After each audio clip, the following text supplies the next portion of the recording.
안녕하십니까 여러분들, 산책처럼 사주입니다. 오늘 시간에 드릴 말씀은요, 식신제살입니다.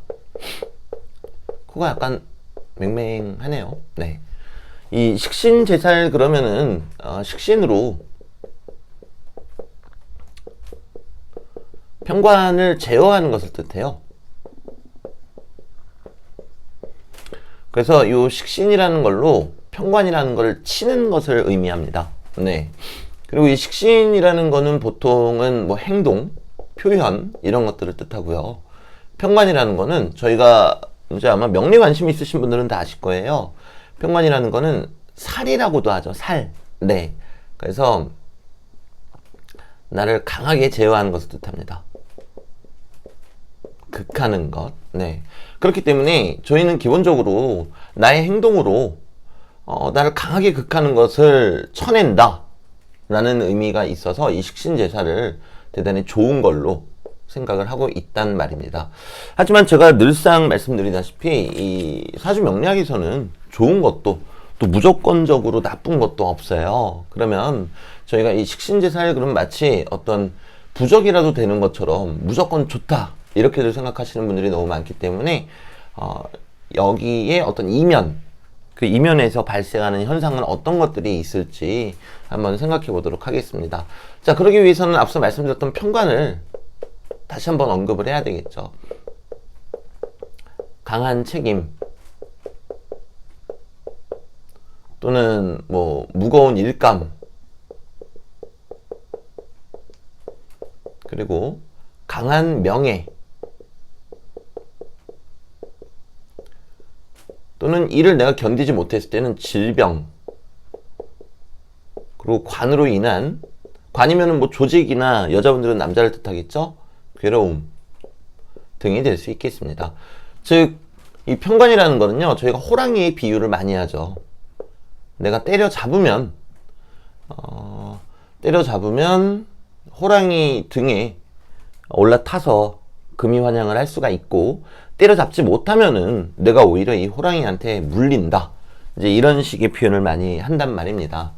자, 그러면 저희가 딱 봤을 때에도 이 편관이 갖고 있는 안 좋은 것들을 우리가 식신이라는 것으로 나의 행동이나 언변으로 이것들을 물리친다면은 누가 봐도 좋게 해석할 수밖에 없을 것입니다. 자, 하지만 이 부분을 한번 보세요. 강한 책임. 편관 한편으로는 강한 책임을 뜻해요. 자, 그런데 식신으로 내가 이것을 쳐낸다라는 것은 어떤 의미에서는 그 책임을 덜어낸다 라고도 얘기할 수 있겠죠. 그런 의미에서는 또 좋겠지만, 또 어떤 의미에서는 내가 나의 책임을 등진다 라고도 얘기할 수 있을 거라는 말입니다. 자, 그렇기 때문에 사주 원국이 어떤가에 따라서 이 부분은 대단히 중요하게 봐야 될 것 같아요. 예시를 한번 들어볼게요. 일간이 이렇게 있는데,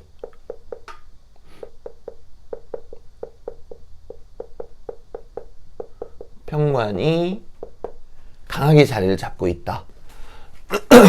월하고 일에 편관이 있으면 벌써 강하다라고 보는 게 맞겠죠. 자, 근데 그 상태에서 내가 식신을 관성 주변에 또는 뭐 여기다가 이렇게 놔도 되겠고요. 식신을 가지고 있다. 그럼 기본적으로 이 괴로움과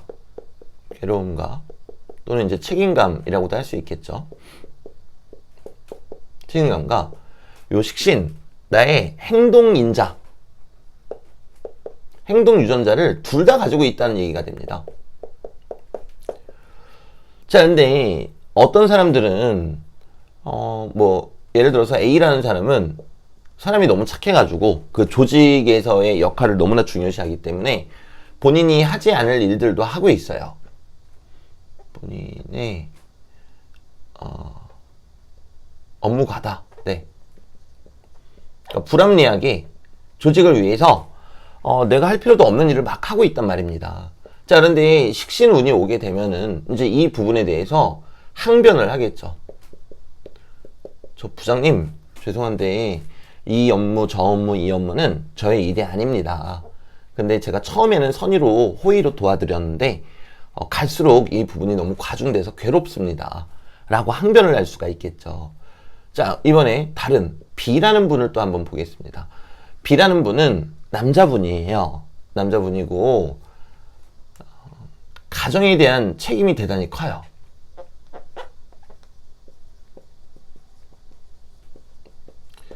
자, 근데 가만히 보면은 가정에 대한 책임이기는 한데 때로는 불필요한 책임까지도 본인이 지고 있더란 말입니다.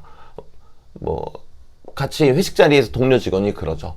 아니 김대리, 근데 그런 거는 그 사모님하고 자녀분들이 알아서 충분히 하도록 내버려 두는 게 좋지 않을까? 너무 김대리는 너무 예민하게 가정에 대한 책임을 스스로가 짊어지려는 것 같아. 자, 근데 B라는 사람은 이 상태로 이게 쭉 지속이 돼 왔어요. 그럼 이제 결국에는 그 책임이라는 것이 너무 커지기 때문에 이 사람은 대단히 괴로울 것이고 어느 정도 수준이 되면 이것이 사랑인지 책임인지 구분하기도 힘들어질 수가 있습니다. 또는 본인이 애착을 갖는 건지 아니면 괴로움인지도 모를 지경이 될 수가 있다라는 거죠. 자, 그럴 때 식신운이 크게 들어온다. 그러면은 나의 책임을 벗어 던지겠다가 돼요. 자, 또 C라는 사람이 있습니다. 저 평가는 야심을 뜻하기도 해요. 야심인데 나는 무조건 돈을 많이 벌 거야. 이런 야심을 가지고 있었어요. 그리고 그 방법은 어떻게 돼도 상관이 없어. 자, 그런데 식신운이 들어오잖아요. 그럼 사기꾼이 될 수도 있는 겁니다. 제가 드리고 싶은 말씀은 뭔가 하면요. 식신제살, 뭐 제극인 이런 것들이 무조건 좋은 것이 아니라는 거예요. 지금 예시로 들었다시피 식신제살도 어떤 누군가한테는 좋게 발현될 수 있겠지만 어떤 누군가에게는 대단히 왜곡되고 잘못된 행동으로 옮기게끔 할 수도 있는 거죠. 그럼 그거는 사주 명식의 문제가 아니고요. 앞서도 말씀드렸다시피 A라는 사람은 업무 과중이었는데 직장 상사한테 그것을 항변했죠. 이거는 대단히 좋은 거라고 할 수 있겠죠. 그리고 B라는 사람은 이상하게 가정에 대한 책임감이 필요 이상으로 너무나 컸단 말입니다. 본인이 업무를 해야 될 시간에도 자식들이 학원 가야 될 시간에는 픽업을 해주고 딜리버리 해주고 딜리버리라는 표현은 좀 그렇네요. 발다 주고. 그럼 이 경우는 좋다라고 표현할 수가 없겠죠. 그 C라는 사람은 돈만 많이 벌면 된다라는 야심을 갖고 있었습니다. 자, 그런데 식신운이 들어오면서 내가 이 부분을 물리치고 행동으로 옮기는 과정에서 A는 정중하게 직장 상사한테 항변을 했고요. 그러니까 좋은 것이었고요. B라는 사람은 우리 이혼해. 나 이렇게는 못 살겠어.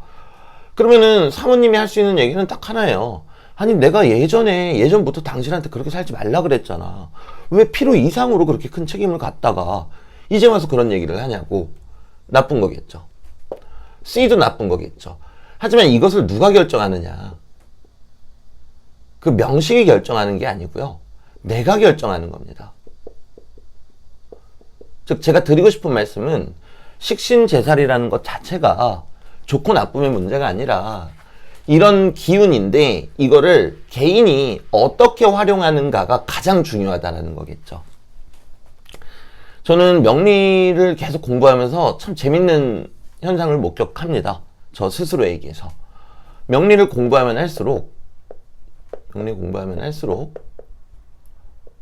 저희 미래가 그렇게 궁금하지가 않습니다.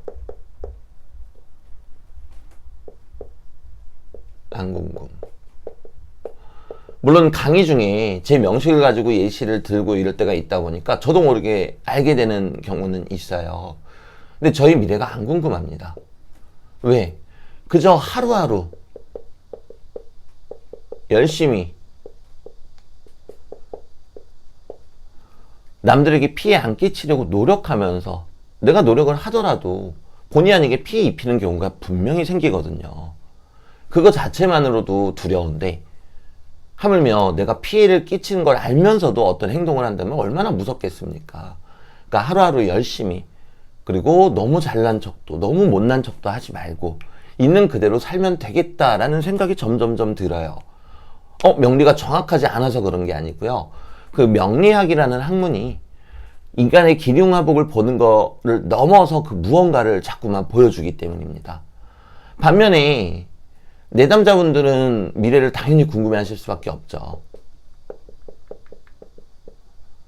그러면 이분들을 위해서 이분들도 하루하루 열심히 타인들에게 피해 입히지 않고 살아가실 수 있게 하려면 내가 나의 미래는 궁금하지 않지만 이분들의 미래는 정말 열심히 성실히 들여다보고 상담을 드려야 되겠다. 아유, 파리가 날아다녔습니다. 네.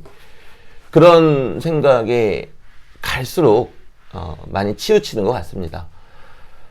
하지만 이도 역시 100% 올바른 생각이라고 할 수는 없겠죠. 네. 명리를 공부하는 것만큼 저의 미래도 어느 정도는 큰 틀에서는 저도 스스로 보면서 대비하고 또 그렇게 해야만 타인들에게 피해를 입히지 않으면서 제가 원하는 삶을 살 수 있을 테니까요.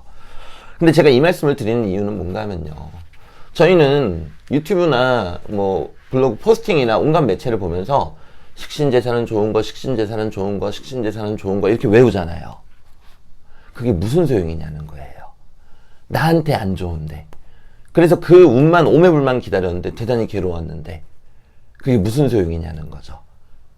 그렇기 때문에 식신제살이든 뭐 제극인이든 뭐 상관폐인이든 그 어떠한 용어에도 여러분들은 얽매이지 마시고 그냥 이러한 용어들이 의미하는 게 무엇인지 제가 앞서 설명드린 것처럼 그 편관이라는 거를 내가 제압할 수 있다. 그럼 그 편관에는 어떤 것들이 있는지만 알아보시면 되겠죠. 그리고 여러분들의 상황에 맞추어서 내가 안 그래도 지금 수단과 방법을 가리지 말고 돈을 많이 벌려고 했는데 이거는 나한테 안 좋게 흘러가겠다. 단순히 돈을 많이 그럼 벌겠네. 여기에서 넘어서서 이건 나한테 안 좋겠다. 왜? 타인에게 피해를 끼칠 수 있으니까. 이렇게 생각하신다면은 더더군다나 저희는 더 영양가 있는 그런 명리를 추구하고 또 공부하며 한층 성숙해질 수 있다라고 저는 생각을 합니다. 네, 그래서 오늘은 그 식신제살에 대해서 말씀을 드렸고요. 다음 시간에는 더 유익한 영상으로 찾아뵙겠습니다. 참, 그리고, 제가 요즘 이런저런 일로 상담이 좀 많이 밀린 부분이 있어요. 그래서 너무 정신없는 하루를 보내고 있습니다. 네, 그러다 보니까 유튜브 영상이 저희 이제 김 여사님에 대한 사랑이 식은 게 아니고요. 너무 눈코 뜰 새 없이 바빠서, 매일마다 올리려고 다짐은 하고 있으나 그게 쉽지가 않을 때가 조금 있습니다. 이 점 양해 부탁드리겠습니다. 감사합니다, 여러분들. 이제 막바지 더위 건강관리 잘 하셔서 또 다가오는 가을 저희 예쁘게 맞이했으면 좋겠습니다. 가보겠습니다.